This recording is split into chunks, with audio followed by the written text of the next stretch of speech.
How do you get a business loan from a bank?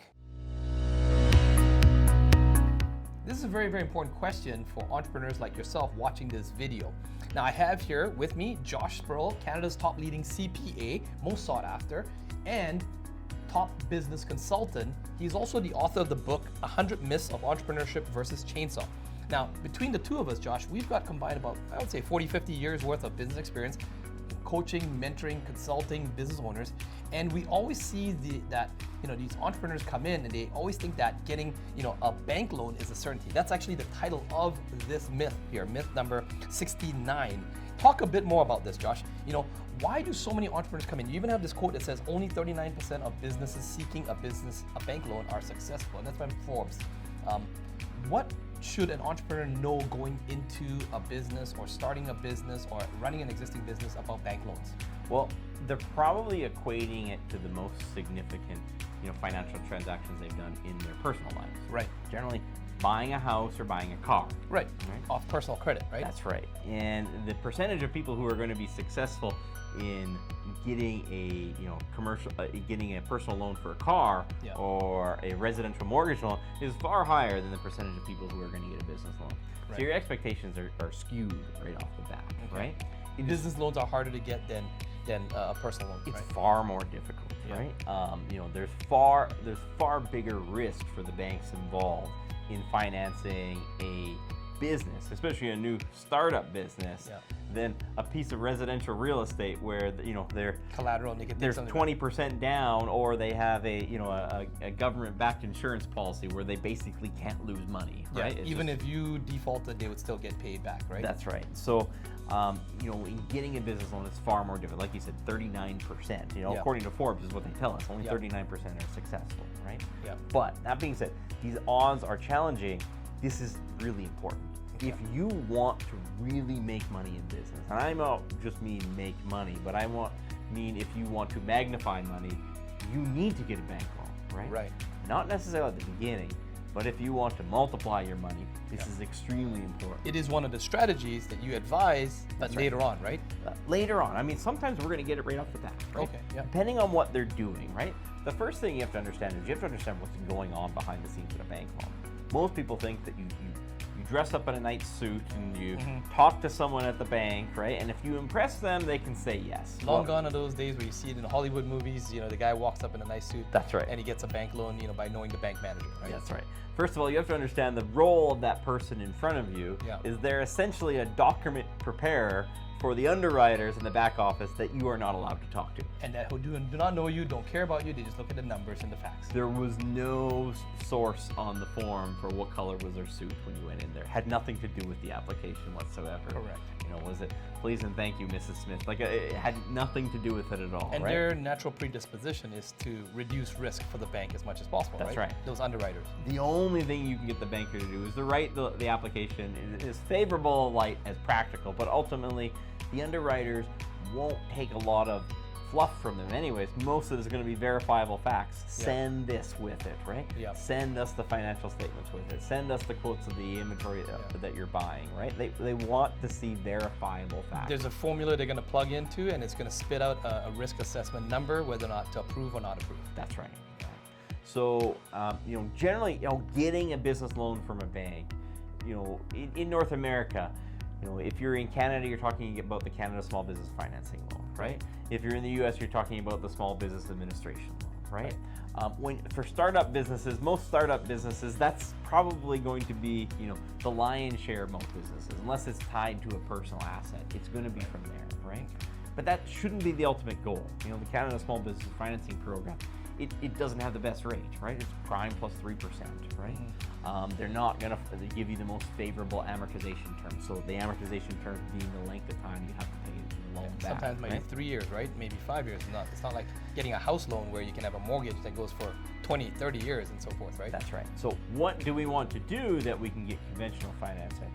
The first thing that we want to do is we want to get CPA prepared financial statements that show increasing profitability year to year. How many years? Generally at least 2. 2 years. At least 2. So you want to generally show increasing revenue and increasing profitability. The longer the trend, the better. But Right. at least 2, now the bank starts looking at you as something real.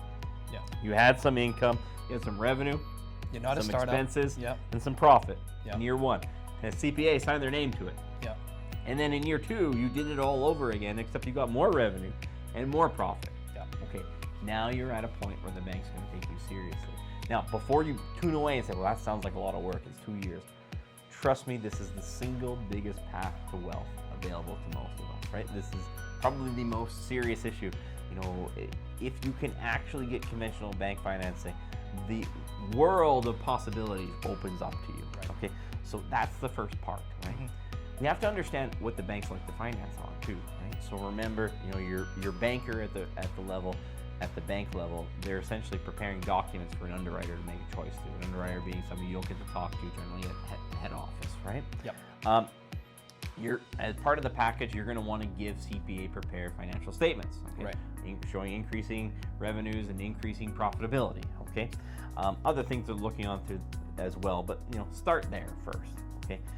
The banks, they're going to want to finance hard assets first, Yep. okay?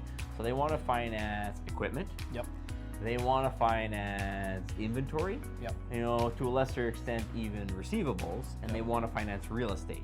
Right. They hate with a passion financing working capital. Right. Okay, working capital. 'Cause it's too risky. It's too risky, Yeah. right? Who wants to finance an advertising campaign for a business that hasn't sold a lot, right? Right. Who hasn't done advertising before, right? Yeah. You know, they'll finance the real estate because if you don't work out, nah, we'll just take the real estate back and sell it on you, right? Correct. You know, if that welding truck doesn't work out, you know, well, we didn't finance the ads, we financed the truck because we're going to take the truck back and I'm going to bring it over to the auction and see what we get on it, right? Correct. That's what they're thinking about. Like, what's our worst case scenario, right? Yeah. So you want to try to get your financing on those hard assets. So again, you want to think about the equipment, you want to think about the inventory, maybe accounts receivable, and certainly real estate. Right? What if you have just a service business, Josh? Like, you know, maybe you're a coach, maybe you're doing something online or digital. Is there a way to still get that sort of financing if you don't have some sort of hard collateral? If you don't, you should have the collateral, right? Okay, yeah. And there's where businesses should think differently about financing. Right. Okay. That they should think about, you know, how can I own the real estate where the business operates? Right. Okay. This might sound weird because you got into business to be an electrician, or to be Yep. a consultant, or to sell something online, right? Yep. When the people at the top of the game, normally they're magnifying their wealth through real estate, right? You know, the old saying is McDonald's doesn't make money selling hamburgers. McDonald's makes money owning locations where the hamburgers are sold, right? You know, especially in this high inflationary environment, right? Yep. So if you own that consulting business, it's like, Yep. where do we operate this business, right? Mhm. Where is head office for the business? How could we make use of an office to move quicker? Maybe you're doing it remotely, and if you can bring some of the team into the office, you could generate more productivity with that team by having key players in the office. Okay? Right. That creates the possibility not just to get just a little bit quicker, which you might think is not it. It's how do I get the bank to loan me money for that $1 million or $2 million office that I'm operating out of, right? Right. Now I'm making money with other people's money, Correct. right? So I'm actually leveraging money. That's something you actually should rewind and re-listen to again. Josh is saying don't get a business loan, get a loan to purchase the actual real estate of the office, right? The proven path to wealth on the Yes. last stage of wealth, which we see over and over again, the proven path to lasting, indestructible, generational wealth is acquiring real estate. Right.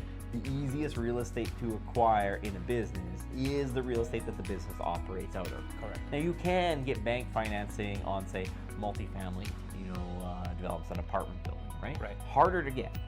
So you thought this was hard. It's harder again to get that. Yeah. Try focusing on owning this real estate where the business operates out of. In fact, that you almost tweak your business strategy to the point where what type of business or what service should I operate where I can own Yeah. the real estate where the business operates. out Simple of, right? examples as well too. I mean, most businesses, you don't need to have maybe say a rental office. You could find an apartment that is a studio apartment. These days it's quite common that you can convert into an office, right? And that apartment, it's just like no different than buying a residential apartment, but now actually it becomes a business. You can convert it into an office. Is that Careful what with you the think of? zoning. Okay. Yeah, careful with the zoning, right? Yeah. But you may look, at spaces that maybe weren't quite your ideal if Yeah. you can own it, because this is what's going to help magnify your performance. In fact, after you borrowed the $1 million for the office, Yes. now the bank says, now you want money for working capital? Say you need $100,000 for working capital. Well, now you're not just some startup who wants $100,000 for working capital. You're their good customer. That's so right. They just lent $800,000 to buy your new office. Yep. Another $100,000 is not a big deal. In fact, because we know you already have $200,000 in equity in that place, right? Correct. Now all the other financing that was impossible to get before, now they're going to give it to you, right? Correct. So, what you need to do, we always talk about the steps of what you need to do. You need to have that bootstrap strategy. How do we get there, right? Do not think, on one extreme, you're going to think that I need to get it right now or else, right? Great. There's some things that we can do. We can look at the Canada Small Business Financing Loan, the Small Business Administration loans, okay, when you're first starting out. Yep. Maybe you have exemplary personal credit or personal assets that we can leverage to get a loan. If not, maybe we're going to have to play the long game here, right? And Get some sales first. Get some sales. Get some sales. Get CPA prepared financial statements for a couple of years. And most people, if they don't get it right away, they say, oh, it was too hard, right? Mm-hmm. Fine, get rejected. Go back to it, right? Yeah. Because this is the point where, eventually, it might sound crazy, right? Mm-hmm. But I mean, the fact about me is 2021, I have a 22-person accounting firm. Yeah. I made more money on real estate appreciation for the real estate that the business owned than I made off of the accounting firm. Right. With 22 people after doing it for 10 years. Yeah. 10 years, right? This is how you start to multiply the wealth. So most people won't play this long game because it's a long, arduous process, but it's the single most important thing that you can do to really move into that next level of wealth. Okay. So just summarizing here very quickly, Josh, because we give lots of action items in these videos. What is that one thing that they need to do right now? Is it to go get sales? Is it to think of a bank loan as something that you get within once you have 1-2 years of financials? Yeah. Can they do any other steps before that? Do they take angel loans? Should they reach out to friends and family? I never like to grow a business on borrowed money because you have to have proof of concept. So I'm a big proponent about sales first. Prove that your product can actually sell and you can actually get some profit, and then put aside a certain amount of money to build up that down payment to get that office first, and then go to seek the bank's loan at that point. Is that correct? Get some sales. Yep. Get CPA prepared financial statements. Ask that CPA, what can I do to make this business look more appealing to lenders? How much I need to save in the Have company. a strategy with your... The CPA will tell you, no, you can't do it. It's like, no, I don't mean how I can do it. I can't do it today. I mean, how can I do it 2 years from now, 3 years from now, 4 years from now? Think about it. It sounds long, but the payoff is immense. Yeah. And then once you get to that, then all of a sudden the banks start lending you a lot of money for everything else, other investments as well. That's right. Wow. All right, if you found this video helpful, comment in the comments below. If you want us to expand on these topics, do let us know. We do actually answer the questions. I'll get either Josh or myself too. And if your question's really good and we feel that other people can learn from it, we may even just feature it and also give you a shout out. By the way, you can pick up a copy of the book in the description below. Hit the subscribe button. Check out the other videos in the playlist, and we will see you in the very next video.